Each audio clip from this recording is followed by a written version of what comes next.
right, let's start with this presentation. You go into settings, and up here you will notice that you should have your name. And if you click on this, it has your name here and the email address associated with your Apple ID. This is an important piece of information because you may discover at a later point that your Apple ID email address ends up being different than the email address you have used in the past to purchase applications, even if those applications are free. So I would like to bring your attention to an interesting problem that always comes up.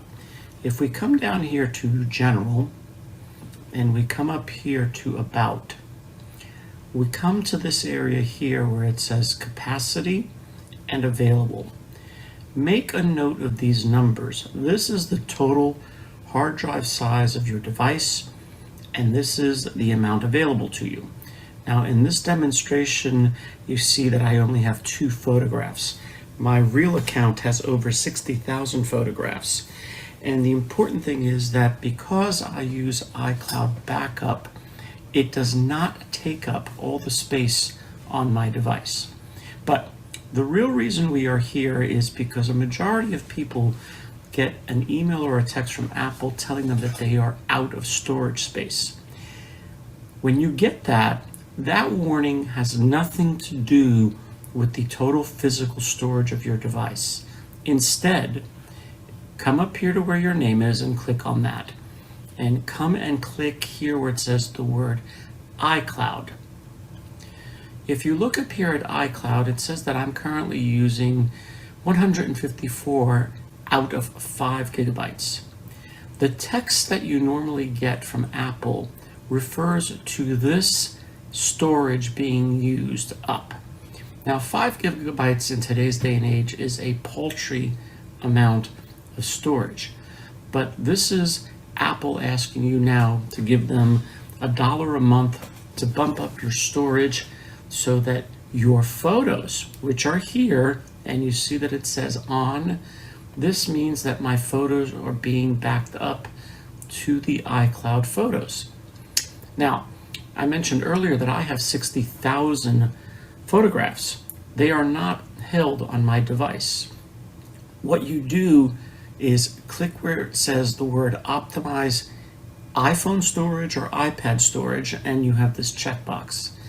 This then allows the entirety of your photographs to be stored on iCloud, and then small thumbnails are displayed on your device.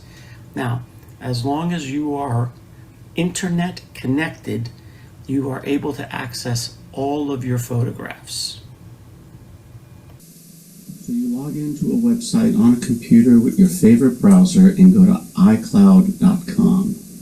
You then enter the username, which is your Apple ID.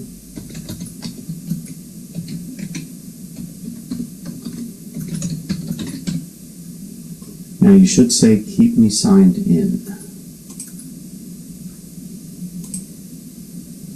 Then it will ask you for a password, which you will now enter.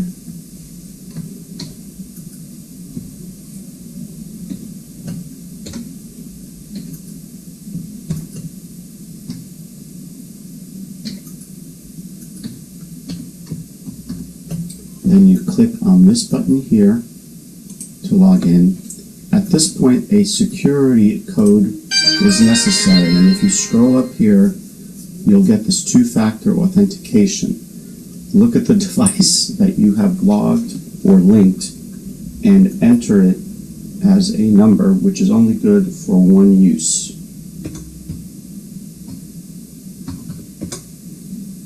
I recommend that you say trust this browser for future usage.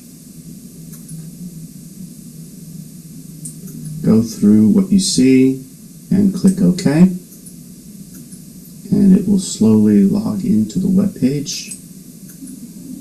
And now you will be in iCloud.com as yourself. And this is where you will now spend some time.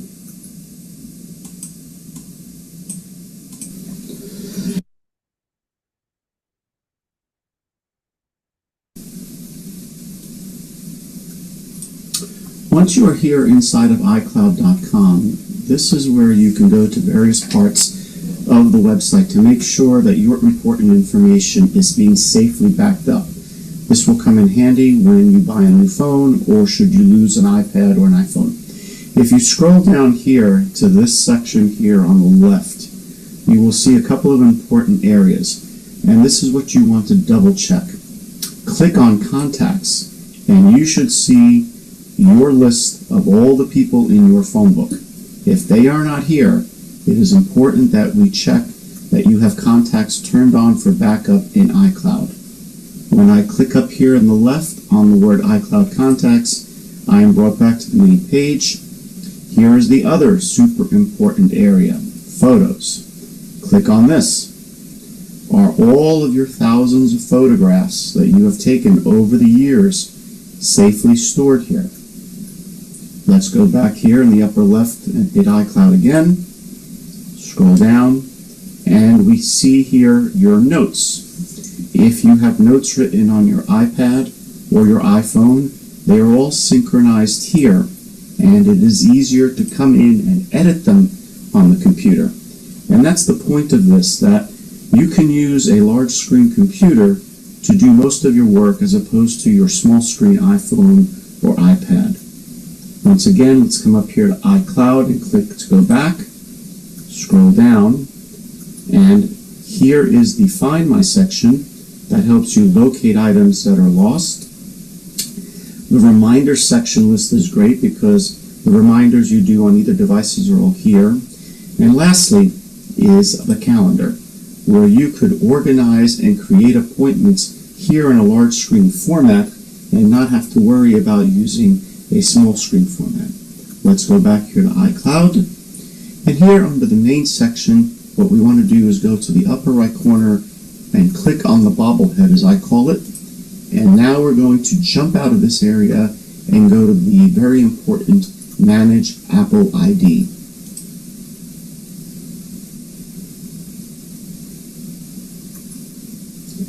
Here we will get another verification code, and we will have to enter it. And this is why it's important that in this section you update to phone numbers and emails that are valid. If not, you will be locked out of your account. This appleid.apple.com that you can see up here is where you will now go and edit information. I won't go here into personal information, but if you click here, this is where you would make sure that your birth date and name is correct. The most critical is this account security. You would click on here and add multiple cell phone numbers so that you can get that confirming text that just let us in. If you don't have multiple phones and you've lost one of them, it's very difficult to get back in. Secondly, here under email and phone numbers, you can add other email addresses that are going to help you get back in. Lastly, down here, if you're using Outlook, Thunderbird, or some other kind of third-party program, this is where you can create an application-specific password to help you get in. The last thing I want to show you is if you scroll all the way down here and you click on Contacts. For those of you who are interested in an old-fashioned phone book, you can come up here to the three dot circles and click on it. You say Select All Contacts. You come over here to the right to where the share box is with the up arrow. Click on that. And now, if you come here to Print Contacts, you are able to print your entire phone book to have it as a backup. Click here on the word Print. As baby boomers reach their advanced driving age, can newer technology in cars make driving safer? I'm Ron Brown with Tech for Senior, where we help seniors understand technology and also let them drive safer. In the opening video, you saw, of course, an accident and a fire. This accident was caused by an 82-year-old lady who was driving into a convenience store to get gas. It wasn't a self-serve station, so there was a gas attendant on duty, and she got confused as she approached the gas tanks and stepped on the accelerator rather than the brakes. This caused the car to leap forward and drive right through 2 gas pumps into the main store. This caused, of course, ensuing fire. They were able to extricate the lady and get her out with only minor injuries, but yet this caused a catastrophic fire in my little town of ℙ𝕝𝕒𝕟 last year. This was a big event, and not only did it burn down a number of stores in that convenience block, but also right next to there was a brand new apartment complex with 100 families that have just moved in. Well, the convenience store had a very big propane tank attached to it, and this was a big concern. There was a mass evacuation, and nobody lost their life, and the fire department did a great job of keeping the tank cool, and it did not explode. This could have been a bigger disaster than it already was. So today we want to look at, can newer technology in automobiles make baby boomers safer? Well, I'm going to take off my regular jacket today, and I'm going to put on my physician's coat, which I haven't worn for about 20 years now, because I started my life as a flight surgeon in the Air Force. Yes, I was involved in our National Crash Investigation Program in Canada for the military, and also, yes, those F-18 pilots. I was part of the team that had to medically examine the pilots to certify them fit to fly. I did all military types of aircraft, and as well I did crash investigation. It was a great time in my life, and I had lots of fun. But after I left the military, I also continued on with medical examinations for commercial truck drivers. I also did, yes, the Icon of the Sea, you know, the new big ship that holds 10,000 people. Those staff captains, they all needed very strict medicals. I did those as well as a big part of my job was doing seniors medical examinations. So today I want to talk about, as we get older and we get the baby boomers get into senior driving years, you have a couple of things to look forward to. One is, of course, a medical examination, and the other is maybe a practical driving test. But what I wanted to do today is to talk about, can technology in newer cars make baby boomers safer? Now, the idea for this video actually came a couple of months ago when I went to Costco in the morning in my brand new RAV4 Prime that I only had for 2 days. I parked it, of course, in the no ding zone at Costco, way off to the side. And as I was getting out, an 83-year-old man pulled up a couple of spaces away from me in a brand new red Tesla. I looked at this and thought, what the heck is going on here? And so I smiled at him and he smiled back. He was probably thinking, that man is wondering why an old guy like me has bought a brand new Tesla.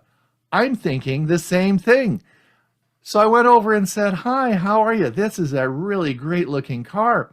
And he smiled and he said, yes, he said, my goal in life is to pick up my granddaughter at school every day at 3 p.m. I'm always worried about my driving because of my age. And he said, I thought the technology in this car would make me a safer driver so I could get my granddaughter home. That inspired my idea for this video. Let's see if this technology can help baby boomers stay safer while they're driving. This video is being viewed in different countries. I practiced in the province of British Columbia in Canada. So my knowledge and how the system works really stems from my professional career in this province, but I can tell you that all the provinces across Canada were very similar. Now in the United States, the ability to issue and receive driver's licenses is usually done by the state. It's not a federal responsibility. And again, this most likely is the same in different countries around the world.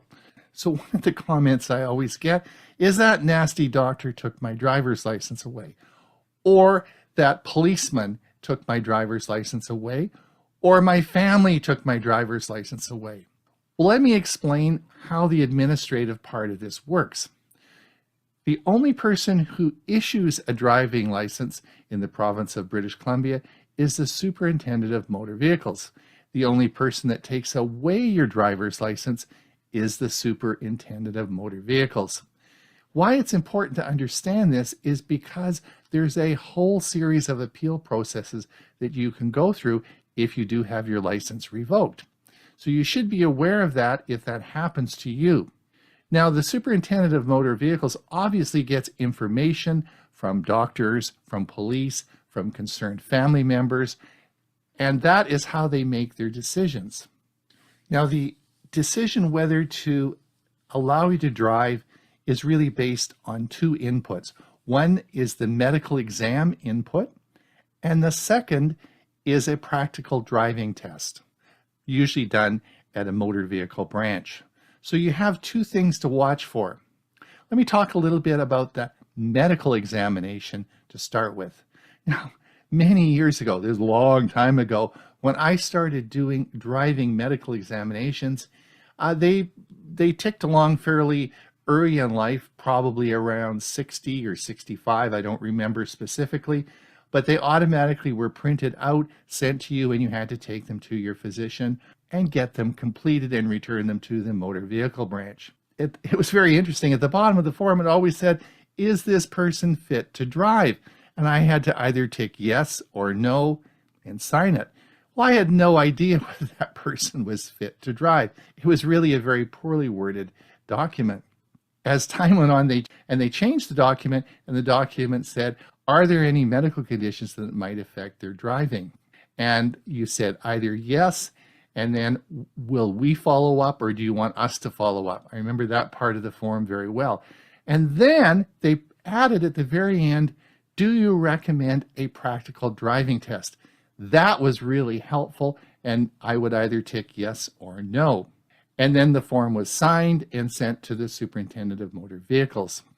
Now, over the years, a number of things have changed, and now in British Columbia, you don't require a driving medical exam unless you're over the age of 80.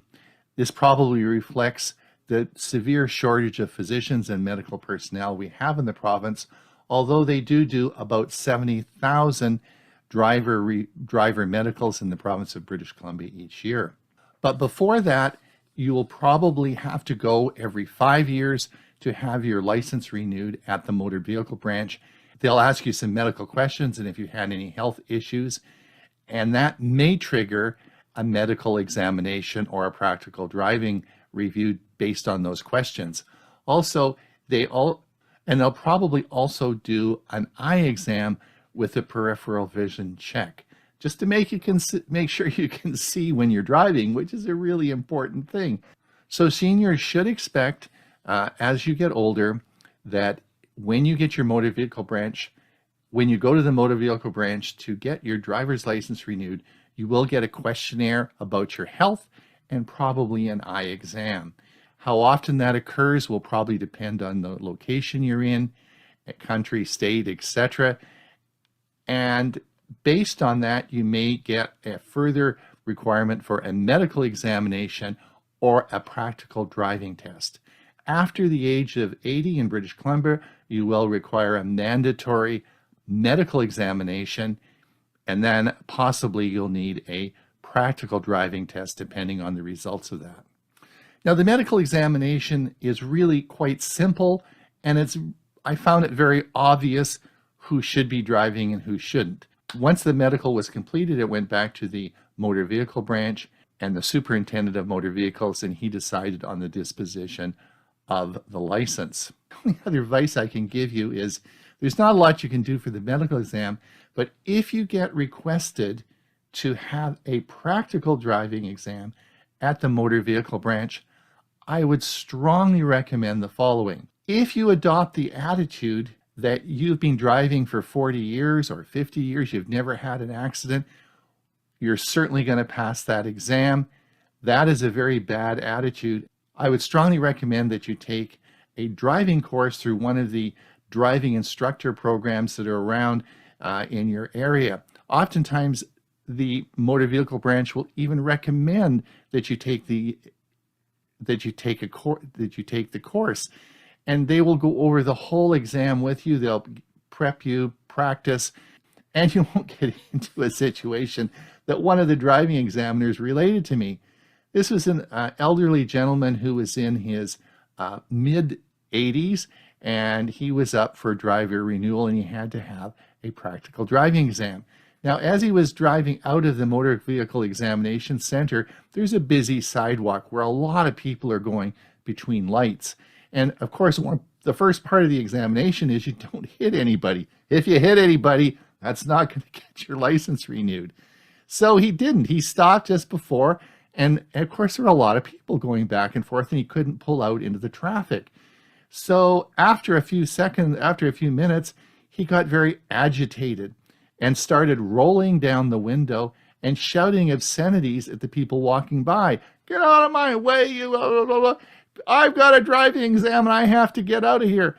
So, and he became extremely agitated, at which time the driving examiner asked him just to pull over to the side there, and he removed his driving license. So I would strongly encourage you to take the course prior to going for your practical examination. Your chances of success are much higher if you do.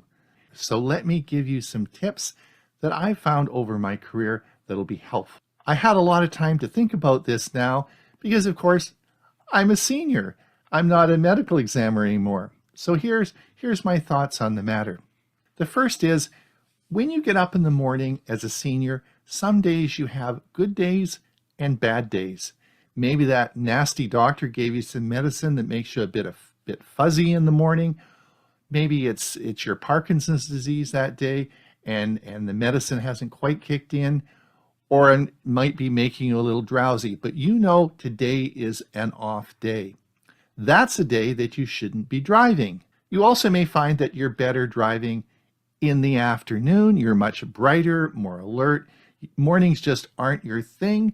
Then you shouldn't be offering to drive your neighbor to the airport at 7 a.m. So all as I'm saying is, as seniors, we can pick and choose when we want to make a decision to go out for a drive. Now, if you don't feel well, then take an Uber, take a taxi, do something other than put yourself or someone else in danger. Wait till you feel good before you get behind that wheel. Now, the second thing is, if you're going to go to a destination that you do not know where it is, you should plan your trip before getting in the car. If you have Google Maps on your computer, have a look at the computer, go over the route, visualize it, plan it in your head. You know, those 20-year-old taxi cab drivers that do Hewies in the middle of the road, they go up alleyways, they do all sorts of things to try and find an address they don't know. Their reflexes are a lot better than yours. So do the planning before you get in the car. I know, we'll talk all about Android Auto and how Google Maps works in a car and can help you get along with that. We'll talk about that a little bit later. I want you to do it before you get in the car. In your mind, I want you to have a mental idea of exactly where you're going to go and how you're going to get there. Modems versus routers. A simple explanation. I'm Hewie Poplock. Here are the topics we will cover. A modem provides a connection between the internet and your home network. A router allows multiple devices on your home network to connect to the internet simultaneously and ensures that the internet traffic is directed to the correct device on the local network. If you've been on the internet for a while, you've no doubt heard the terms modem and router thrown around, but you may not have taken the time to understand what they are. What's the difference between a modem and a router? Your router creates a network between the computers in your home, while the modem connects that network and thus the computers on it to the internet. When you connect to Wi-Fi, you're really connecting to your router, which forwards traffic between the internet and your computer. Many internet providers offer a combined modem router unit that performs both these functions in one device. So why bother to understand the difference? Because that understanding can lead to better decisions, like buying your own modem so you can stop paying $8 to $15 a month to rent one from your ISP. What does a router do?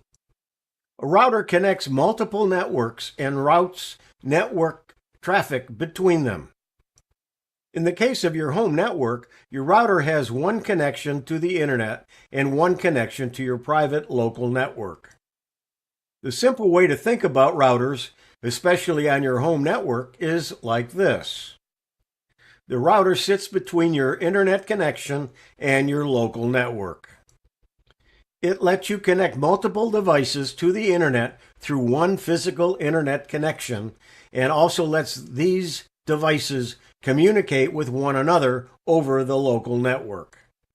The router keeps track of what traffic goes to which actual device on your network. To the internet, all the traffic coming from your house looks like it's coming from a single device. Routers can be minimal or as elaborate as you want. Some support advanced mesh Wi-Fi networks and have enough features to keep even the most avid self-hoster happy, whereas others have only a couple of physical ports and no wireless connectivity at all. However, the average routers you'll buy today contain built-in switches that let you connect multiple wired devices like a desktop PC or an Xbox, and also contain wireless radios that let you set up Wi-Fi devices like a laptop or a mobile phone. In addition, the router offers some protection to your devices over being exposed directly to the internet. All routers are capable of screening traffic, so inbound and outbound traffic can only go through approved ports. Some offer even more advanced functionality and may be able to warn you if you're visiting a malicious or suspect site. But you can't connect directly to the internet with just a router. Instead, your router must be plugged into a device that can transmit your digital traffic over whatever type of internet connection you have. And that device is a modem.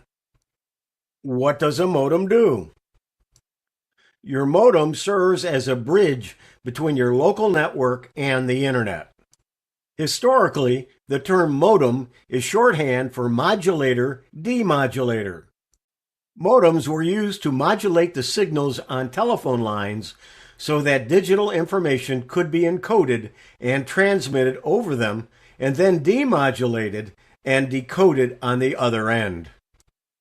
Though more modern broadband connections, like cable and satellite, don't really work the same way, we keep using the term modem because it's a device people were already familiar with and associated with connecting to the internet.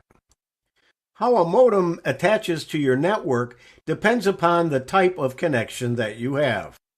The modem plugs into whatever type of internet infrastructure you have, cable, telephone, satellite, or fiber, and gives you a standard Ethernet cable output that you can plug into any router or a single computer and get an internet connection. Since the modem communicates with your internet service provider, you'll need the correct type of modem that will work with your ISP's infrastructure. What about combined routers and modems? Some ISPs, most big ones, offer a modem and router in a single device. That device has the electronics and software in it to provide both functions, acting as a modem that communicates with your ISP and functioning as a router to create a home network. Some ISPs also bundle a phone interface into the same box so you can use their VoIP or Voice over Internet Protocol offerings. While a combined unit has its attractions, just having one device cluttering up your office being one, there are also disadvantages. Using separate devices offers more flexibility in what you can do with your network and lets you make sure you're using the best quality devices that you can. and using your own devices instead of the ones your ISP provides can save you some money. Should you buy your own modem? Buying your own modem is an easy way to save money on your internet bill. Check your monthly bill and you'll probably see an equipment rental or modem rental fee that's costing you somewhere between $8 and $15 per month. Rather than renting your modem from your internet service provider, you can buy your own and hook it up. You can then return the original modem to your ISP and remove that fee from your monthly bill. Yes, it will cost you some money up front, but that typically adds up to somewhere between 6 and 10 months of monthly device rental fees. Keep the devices longer than that, and you're saving money every month. Of course, if you have a combined modem router unit, you'll also need to buy a home router. That's not necessarily bad news, though. The router your ISP provides may not have the latest technologies like 802.11ax and 6 GHz Wi-Fi, so you may be better off buying your own router anyway. Check to see if you're actually renting your modem and how much you're spending every month, and then find the best modem for your ISP. Your ISP's website will typically have a section detailing what modems will work with your plan. Make sure to purchase a modem that can take advantage of your plan's speed, too. It wouldn't do to have a 2 gigabit internet plan with a modem limited to 800 megabits. Assuming that most modems cost just over $100 and that you're spending $10 a month on a modem rental, you'll break even and start saving money after about a year. That's hundreds of dollars saved over the life of your modem. You can use any wireless router you want, but the modem you purchase has to be approved by your ISP to function with their network. In a sense, you can think of your router as a device that's part of your home network and the modem as a device that's part of your ISP's network.